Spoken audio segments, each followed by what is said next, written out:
Olá, seja muito bem-vindo, seja muito bem-vinda a mais uma aula aqui do nosso canal.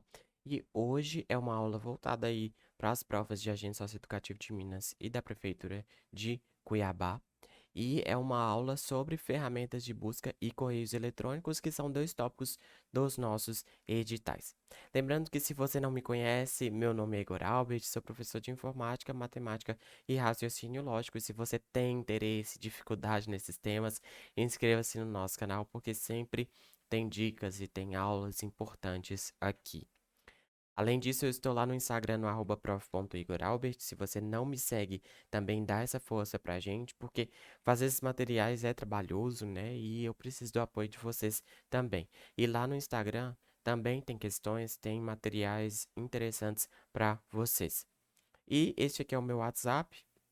Se você quiser algum tipo de aula particular ou tiver algum grupo de estudos com seus colegas que estiverem estudando para alguma prova e quiserem fazer aulas comigo, é só entrar em contato. Ou alguma dúvida mais pontual também.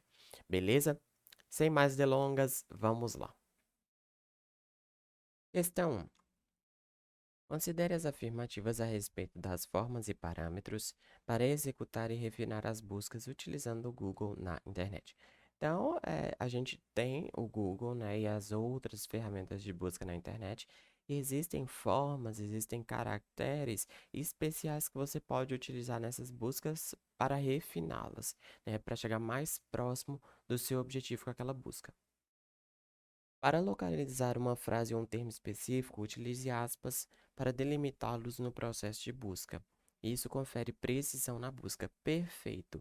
Veja bem, se eu se eu busco Montes Claros, que é o nome da minha cidade, por exemplo, Montes Claros, entre aspas, o que que vai acontecer?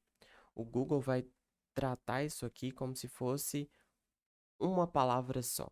Ele vai buscar as páginas da web que tenham exatamente as palavras Montes Claros nessa ordem, tá? Então, ele vai procurar páginas que tenham mais relevância para mim nessa busca. Se eu não colocasse as aspas aqui, ele procuraria páginas que têm só a palavra Montes, ou páginas que teriam só a palavra Claros e páginas que teriam as duas palavras, mesmo que em ordem inversa, né? Claros, montes, algo nesse sentido. Então, quando eu coloco aspas duplas na minha busca, eu falo para o Google: Google, eu quero exatamente isso aqui, nessa ordem, estas palavras, beleza? E aí ele consegue fazer uma busca mais precisa. Então, correto. Para localizar informações em um site específico, utilize o parâmetro site, dois pontos, seguido do domínio. Perfeito. Eu posso especificar um site mesmo, ou eu posso especificar que eu quero sites.com.br, por exemplo. Ou então eu poderia digitar um site específico, não sei, Amazon, né, .com.br. Então eu faria uma busca naquele domínio, naquele site ali. Se eu coloco só .br, ele vai procurar páginas da web que tenham aquelas palavras-chave que tenham no nome do site o .br. Então eu posso brincar com esse site de diversas formas. E fique atento com o seguinte: quando eu uso esses operadores, né, eu colo o que eu quero buscar com o operador. Então não tem espaço entre os dois pontos e o .com.br. Não tem espaço. É tudo grudado, tá? Correto. Para localizar sites com conteúdos similares, use o parâmetro related. Correto. O que que é o related? Por exemplo, se eu busco related, é www.google.com,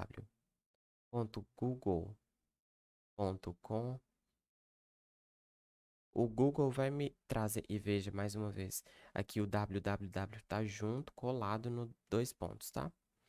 O Google ele vai buscar sites que ele entenda que são semelhantes àquele ali. Então, se eu busco sites related www.google.com, ele vai me retornar o Yahoo, o Bing e outros buscadores, porque ele classifica esses sites como sendo semelhantes, como sendo relacionados. Então, é justamente isso que o operador related faz. Ele é diferente do site, né? Porque o site você faz uma busca dentro daquele site ou dentro daquele domínio ali.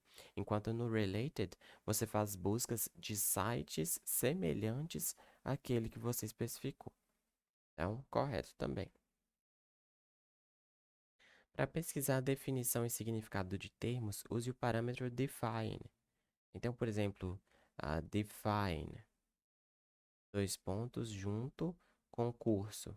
Ele vai me dar a definição dessa palavra. Só que hoje, quando você já digita uma palavra solta, ele já busca a definição muitas vezes, né, e já apresenta para você. Mas se você quiser já forçar e obrigá-lo a fazer isso, você pode usar o define, porque aí vai ficar mais claro também, vai ficar mais objetiva sua busca. Então, correto também. Portanto, todas as assertivas que ele trouxe estão corretos. Então, a alternativa é, beleza? Questão 2. O Google Chrome possui uma opção que permite excluir palavras durante a sua busca. Na verdade, não é o Google Chrome, né? É o buscador Google, que a banca ela pecou. É o buscador Google. O Google é só um navegador. Se você usa o Google no Firefox, no Edge, no Google Chrome, os operadores você consegue utilizar perfeitamente da mesma forma. Não é só no Google Chrome que essas buscas especiais vão funcionar, não, tá? Imagine que a nossa pesquisa a ser realizada seria Copa do Mundo. Porém, não queremos que apareça resultado da Alemanha. Assinale a alternativa correta para a nossa busca. Pois bem, quando eu quero excluir algum termo, eu vou usar o hífen. E aí, mais uma vez, o hífen ele vai estar colado com o termo que eu quero excluir, tá?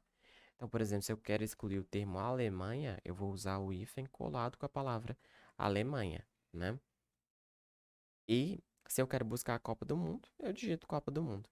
Ah, Igor, mas se eu quisesse especificar melhor que eu quero Copa do Mundo, eu poderia usar aspas duplas?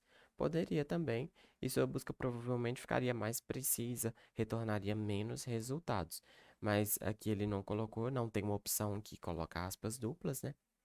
E veja, não existe o operador excluir. Os operadores são ou símbolos ou em inglês, porque o Google é uma ferramenta norte-americana, né? Estadunidense. Então não tem operador em português aqui.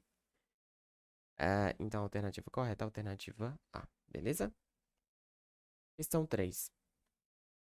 Maria desafiou João a fazer uma busca no Google que resultasse em nenhum documento correspondente. Porque tem buscas no Google, e essa você pode inclusive testar, e eu recomendo que você teste. Porque quando você coloca a mão na massa, você pratica o que você vê aqui e isso te ajuda a memorizar, tá? Mas de fato, existem algumas buscas que não vão retornar nada de resultado no Google. E Maria desafiou João a fazer isso. Assinale o texto de busca que João poderia usar. Pois bem, vamos olhar essa letra A. Ele usou aspas duplas, né, para especificar que ele quer exatamente o termo X. E ele usa o hífen. O que que o hífen faz? Exclui termos da busca. E o que que ele está excluindo? O termo X. Opa, então ele está buscando uma coisa, excluindo essa mesma coisa. Então, claro, aqui realmente não vai retornar nada. Esse aqui ele só usou dois símbolos, provavelmente vão aparecer coisas aí é, mais ou menos aleatórias, mas não, provavelmente não vai ser uma busca sem respostas. No document, aqui é só duas palavras, ele vai procurar páginas que tenham essas duas palavras ou que tenham uma delas, porque ele não usou aspas duplas, então provavelmente essa busca aqui também retornará alguma coisa, não deixará de retornar algo, né? Essa busca no document vai retornar alguma coisa, provavelmente. X menos X. Uai, Igor, mas essa aqui também parece que não vai retornar nada. Mas é o que eu sempre falo com vocês. Olha só, o hífen, ele não está colado no símbolo. É bem provável que ele entenda isso aqui como uma operação matemática. Então, X menos X. Tá vendo? Se eu quero usar o hífen para excluir termos da minha busca, eu preciso colar sem espaço o hífen com a palavra que eu quero excluir. Então, se eu buscar provavelmente x menos x colado, aí também não vai retornar nada, tá? Mas desse jeito que ele colocou, provavelmente ele vai interpretar como uma expressão matemática. Então, errado. É X and not X. Mais uma vez, ele vai procurar essas palavras em páginas da web. Se ele não encontrar todas essas nessa ordem, ele vai retornar uma por uma, páginas que tenham uma ou outra ou duas dessas palavras. E ele não vai se preocupar muito com a ordem também, porque não foi especificada aspas duplas, então não é uma busca exata. Então, provavelmente nessa busca aqui vão ser retornados vários elementos, sim. Beleza? Então, a alternativa em que não serão retornados elementos será essa busca da alternativa A. Beleza? Questão 4. E aqui já é uma questão de correios eletrônicos. Um usuário do Gmail. O que é o webmail, Igor? O webmail é um serviço de e-mail que você usa através da web, através dos seus navegadores. Por exemplo, o Gmail, que muitos de vocês eu tenho certeza que conhecem e usam. Você consegue acessar através de um navegador, né? O Outlook.com também, você consegue acessar através do navegador, o Yahoo e por aí vai. Um usuário do webmail Gmail tem recebido diversos e-mails de spam recentemente e ele decide bloquear os remetentes que enviam spam. Para isso, ele abriu as configurações rápidas do Gmail, foi até a aba bloqueados e adicionou o endereço do remetente. Pois bem, na verdade, vamos só entender aqui. Se eu recebo um e-mail e eu quero bloquear aquele remetente, bloquear aquela mensagem, né? Eu posso abrir a mensagem e dentro da mensagem eu vou ter as opções lá de bloquear. Eu vou inclusive mostrar um print para vocês. E é isso que pode ser feito aqui. Se eu quero bloquear os e-mails daquele remetente, eu bloqueio a partir de um e-mail que ele me enviou. Então é isso que a gente tem que procurar aqui.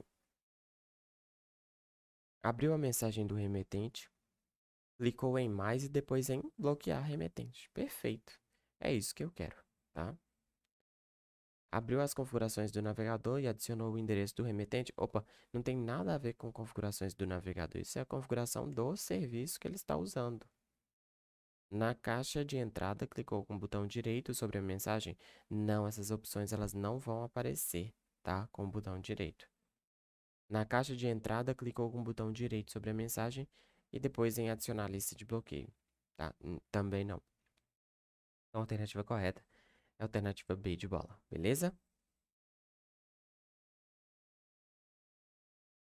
Aqui é um print, por exemplo, eu recebi uma mensagem e quero bloquear o remetente dessa mensagem. O que que eu tenho que fazer? Eu abro a mensagem que tem o nome, o e-mail, né? O nome e o e-mail de quem me enviou. E quando eu clico aqui, ó, nesses três pontinhos, que são as opções, ele me dá várias opções. Eu posso responder, encaminhar, filtrar e por aí vai. E uma dessas opções é justamente bloquear, e aqui aparece o nome desse remetente. E é isso que eu vou fazer. Posso denunciar como spam, denunciar como phishing, tá? Que é um golpe para tentar roubar dados, roubar informações, fazer o download, marcar como não lida. Então existem várias opções e uma delas é justamente bloquear, que é o que a opção, que a questão aqui nos pediu. Só aproveitando, eu posso usar essa estrelinha para marcar essa mensagem e essa estrelinha vai deixar essas mensagens com estrela em uma pasta separada. Então, quando eu quero lembrar de uma mensagem ou ler depois, eu posso usar essa estrela perfeitamente. E tem esse outro botão aqui que é o botão de responder essa mensagem, tá? Então, a alternativa correta é a alternativa B, como a gente viu, que é para abrir a mensagem, clicar em mais e em bloquear o remetente. Questão 5. Considere uma mensagem de correio eletrônico enviada e recebida com sucesso pelos destinatários com as seguintes características. E essa aqui é uma questão excelente e uma questão que vira e mexe está nas provas porque explora o campo CCO, que é um campo muito relevante das mensagens de e-mail. Então, essa mensagem ela tá sendo enviada de usuário 1 para usuário 2, com cópia para usuário 3 e com cópia oculta para o usuário 4. Pois bem, o que que acontece? Esse usuário que está enviando, ele que configurou para quem que ele está enviando. Então, ele consegue ver todo mundo. Quem está no campo para, consegue ver outras pessoas que estão no campo para. Nesse caso aqui só tem uma, mas poderia ter outras, né? E ele também consegue ver quem está no campo CC. Quem está no campo CC consegue, deixa eu até mudar de cor. Quem está no campo CC consegue ver quem está no campo para e consegue ver quem está no campo CC também, tá? É, quem está no campo CCO consegue ver quem está no campo para, consegue ver quem está no campo CC e consegue, aliás, e aqui varia, tá? Mas normalmente quem está no campo CCO não se vê. Então, se eu coloco várias pessoas no campo CCO, elas não se veem. Mas isso varia um pouco de e-mail para e-mail, mas geralmente é o que as bancas consideram como correto. Quem está no campo CCO não consegue ver as outras pessoas que também estejam no campo CCO, tá bom? Então, assinale a alternativa que indica quais usuários sabem quem são todos os destinatários da mensagem. Opa, o usuário 1, com certeza, porque foi ele que escreveu a mensagem. Então, se ele colocou essas pessoas nos campos para CC e CCO, ele sabe quem são elas. Então, esse usuário, com certeza. O usuário 2 ele está no campo para. Ele consegue ver quem mandou, né? Ele consegue ver o usuário 1 e consegue ver quem é o usuário 3 que está no campo CC. Mas ele não consegue ver quem está no campo CCO. Então, esse não é. O usuário 3 que está no campo CC, ele consegue ver quem enviou, consegue ver quem está no campo para e consegue ver quem está no campo CC, mas ele não vê quem está no campo CCO. Agora, quem está no campo CCO consegue ver quem enviou, consegue ver quem está no campo para e consegue ver quem está no campo CC. Provavelmente não consegue ver outras pessoas que estejam no campo CCO, mas nessa questão aqui a gente só tem uma pessoa no campo CCO, então isso não vai ser um problema. Portanto, os únicos que conseguem ver todos são os usuários 1 e 4, alternativa A, beleza? Então lembre-se, quem está no campo CCO não é visto por quem está no campo para e por quem está no campo CC. Esse é um ponto muito cobrado nas provas, ok? E vamos para a próxima questão, questão de número 6, para finalizar essa aula. Uma assistente de secretaria precisa enviar um e-mail para a Secretaria de Educação com as seguintes informações: planilha de alunos faltantes, escala de serviço para o mês de outubro, escala de férias para 2020 e lista de alunos matriculados. Considerando que cada item acima seja um arquivo diferente, ou seja, eu vou precisar colocar vários arquivos na minha mensagem. A assistente optou por anexá-los ao e-mail. Assinale a alternativa que represente o ícone, que ao clicar nele, seja aberta a janela para que o usuário escolha qual arquivo pretenda anexar. Pois bem, o símbolo universal dos anexos nos diferentes serviços de e-mail é o clipe. E é um símbolo muito sugestivo. Por quê? Imagine quando você. Na verdade, até hoje, né? Quando a gente trabalha com papéis e você tem vários documentos e quer colocá-los juntos, o que que você usa? O clipe, né? O clipe te permite colocar vários papéis juntos. E a ideia aqui é a mesma. Se eu preciso colocar outros documentos junto da minha mensagem de e-mail, eu vou utilizar o clipe para ligá-los. E o clipe ele tem outros significados relacionados a anexos também. Então, por exemplo, quando você recebe uma mensagem de e-mail e ela está lá na caixa de entrada, alguns serviços já vão deixar um íconezinho no canto para que você consiga ver se aquela imagem tem anexos.